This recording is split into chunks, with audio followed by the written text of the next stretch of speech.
네, 여러분 안녕하세요. 메디친에서 대학생 멘토로 활동하고 있는 송티입니다. 오늘은 이제 수능 직전 여러분들이 고사장에 가져갈 노트 어떻게 써야 할지에 대해서 잠깐 말씀을 드리고자 합니다. 그래서 수능을 어떻게 마무리를 하고 여러분들이 고사장으로 들어갈지에 대해서 제가 어떻게 했었는지를 하나하나 말씀을 드리도록 할게요. 우선 국어 영역입니다. 네, 국어 영역 같은 경우에는 일단 노트를 하나 만들었는데요. 갈래별로 무엇을 읽을지를 정리하는 노트가 하나 있었어요. 그래서 여러분들 뭐 선택 과목이 있을 거고 문학이 있을 거고 독서가 있을 거예요.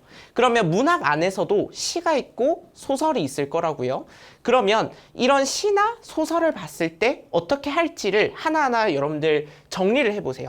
여러분들이 뭐 선생님과 같이 했던 뭐 개념책도 좋고요. 아니면 여러분들이 뭐 모의고사 이런 걸 풀면서 정리했던 것도 좋고요. 오답 노트 같은 것들요. 그래서 이렇게 쭉 한번 정리를 해보셨으면 좋겠다는 거죠.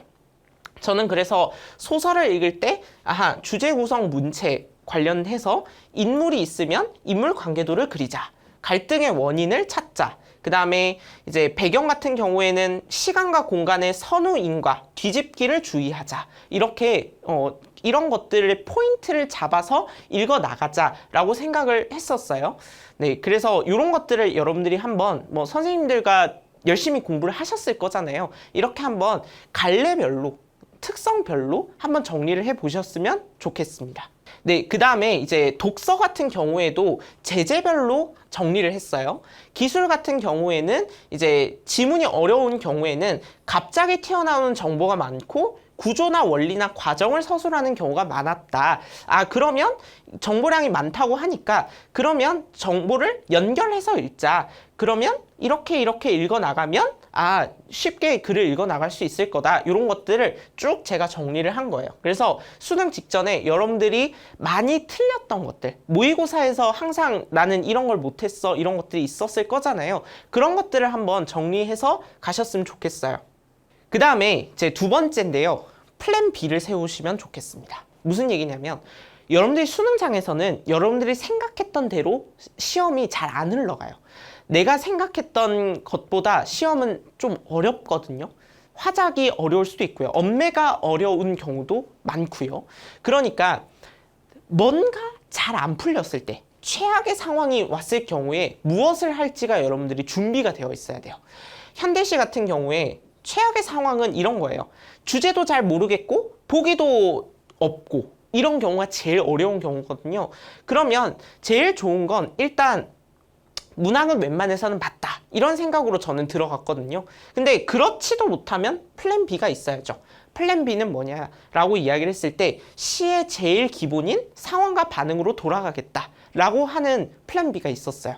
그러니까 여러분들이 호랑이가 물어가더라도 정신만 차리면 산다. 이런 속담이 있잖아요. 맞죠? 그런 것처럼 시험지가 완전 어렵게 나왔을 때, 시험지에 불이 질러졌을 때 아무리 그래도 내가 이거는 생각하고 들어가야지 라고 하는 그런 플랜 B 이런 것들을 세우고 갔으면 좋겠어요.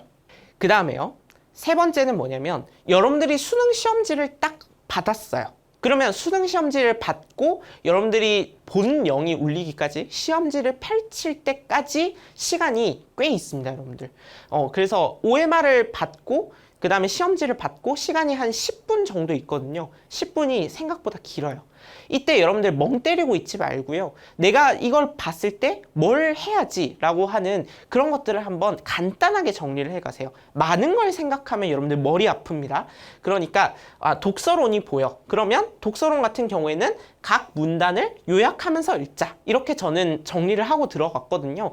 그러면 1번 문제는 이런 게 나올 테니까 이렇게 대처하고 이런 것들요. 한번 쭉 정리를 해보세요. 그러면 한결 마음이 좀 편안해질 거예요. 수능 직전에 이렇게 한번 정리를 하는 그런 시간이 있었으면 좋겠습니다.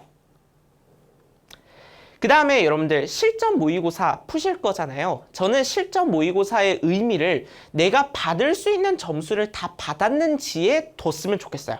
내가 점수를 올려보겠다. 실전 모의고사를 점수에 연연해서 막 문제를 풀기 시작하잖아요. 그러면 굉장히 속상해집니다. 나는 왜 이것밖에 안 되지? 그리고 시험 전에 더 그러잖아요. 불안해집니다. 그러지 말고요. 점수에 집착하지 말고 내가 알고 있는데 틀린 게 없는지만 점검했으면 좋겠어요. 실전 모의고사라는 건 결국에는 여러분들이 수능 직전으로 가잖아요. 그러면 방어적으로 공부를 해야 돼요. 방어적으로 공부를 한다는 게 무슨 말이냐면 알고 있는데 틀리는 게 없도록 만드는 거예요. 새로운 걸 알려고 한다기보다는 알고 있는데 틀리지 않아야 되거든요. 그런 것을 실전 모의고사를 통해서 한번 확인해 보자는 거죠. 모르겠어요. 해설지를 봐도 모르겠어요. 그런 거 신경 안 쓰셔도 돼요. 이 기간에는요. 내가 아는 것만 잘 맞춰서 나와도 여러분들 인생 최고의 점수를 수능에서 받아갈 수 있어요. 그 다음에 이제 아킬레스건을 보호했으면 좋겠는데, 아킬레스건을 보호한다는 게 뭐냐면 여러분들 약점 소재가 있을 거예요. 소설에서 시간을 많이 쓰는 친구들도 있을 거고, 뭐 법이나 경제 아니면 과학 기술 이런 게 약한 친구들이 있을 거예요. 그러면 저는 어떻게 말씀을 드리냐면 최근 5개년 동안의 평가원 관련해서 그것 관련해서 기출을 쭉 모아보시고 한번 쭉 풀어보세요. 그러면 어려운 게 왜 어려운지를 정리해 보시고 쉬운 거는 또 왜 쉽게 느껴지는지 이걸 한번 정리해 보세요. 그러면 아, 내가 무엇을 못하고 있었구나 라는 게 느껴집니다.